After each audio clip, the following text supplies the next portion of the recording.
Hello and welcome, I'm your host Piyush. Let's begin with our video report. It has been more than 1.5 years since the Ukraine war started. The war in Ukraine has had a significant impact on its economy. In 2022, the country's economy shrank by over 30% due to Russia's invasion, causing extensive damage to infrastructure, businesses, and daily life as reported by the Economy Ministry. Ukraine's Economy Minister Yulia Sviradenko stated that it was the largest economic loss in the nation's history. The country estimates nearly a loss of $20 billion or more if the conflict continues. Due to the impact of the war on its economy, Ukraine is facing challenges in sustaining its war efforts, leading to a halt in the so-called counteroffensive. As a result, the country has made a humble appeal to the women of Ukraine to return home. According to a media report by Bloomberg, Ukraine is planning an incentive scheme to call Ukrainian women back to the war-torn nation from Europe. Deputy Economy Minister Tatiana Berezna emphasizes that true victory lies in Ukrainian families uniting within the country rather than being separated abroad. As a result of the Ukraine war, Ukraine's refugees and internally displaced people, or IDPs, make up almost one-third of the population, which was 37.3 million before the war. Some of the internally displaced individuals may still contribute to the country's economy, but those who have left Ukraine are starting to find employment, paying taxes, and boost economies of other countries. Oleg Gorokovsky, the CEO of Monobank, a mobile-only bank service provider, emphasizes that people, especially women, are the key to Ukraine's GDP. He expressed concern that many intelligent and talented individuals, particularly young women,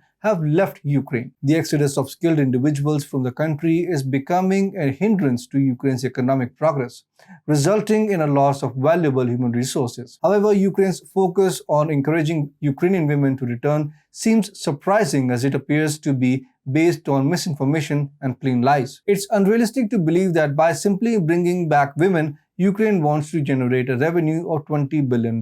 In Ukraine, despite women generally achieving higher education levels than men, they still face challenges in securing well-paying jobs, earning only around 70% of men's wages. The financial sector exhibits the widest gender wage gap, highlighting significant disparities in salaries between genders. Addressing these inequalities and creating an environment that supports the retention of skilled individuals in all sectors is crucial for fostering balanced economic growth and development in the country. Unfortunately, women in Ukraine have historically been denied equal rights and subjected to various abuses, leading to the country being labeled as a European hub of sex tourism. It is essential to recognize that such actions are not reflective of the dignity and character of women, but rather a result of their circumstances. Before the Ukraine war, sex tourism in the country was on the rise, attracting foreign visitors seeking sexual activities. Unfortunately, Ukrainian women gained the infamous reputation for engaging in prostitution for meager earnings. This situation can be attributed to several factors, including widespread poverty and its impact on the feminized population, limited opportunities for social mobility, and the active presence of organized crime.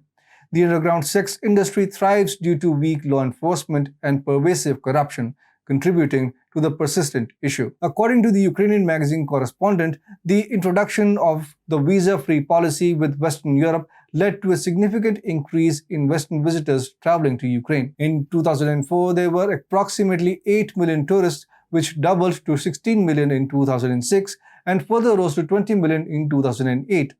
Since then, the number of visitors has continued to grow steadily. Because a trip to Ukraine doesn't cost more than $1,500, the country allegedly became a haven for ragtag hordes of sex adventurers. Salary levels plummeted and inflation shot through the roof following the Euromaidan protest in the late 2013 and early 2014. Because of this, the hourly cost of having sex with local women is typically between $10 to $75, which is much less than other European nations. Now imagine if Ukraine gets 10 million tourists, which is happening despite the war, prostitution might get a $1 million boost yet again.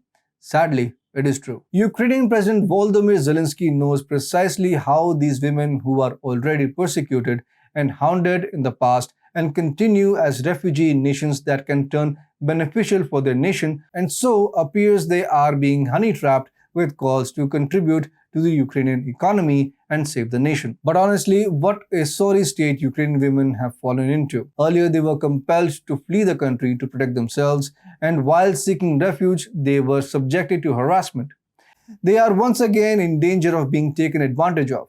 We truly care about them and only ask for God's blessing on them.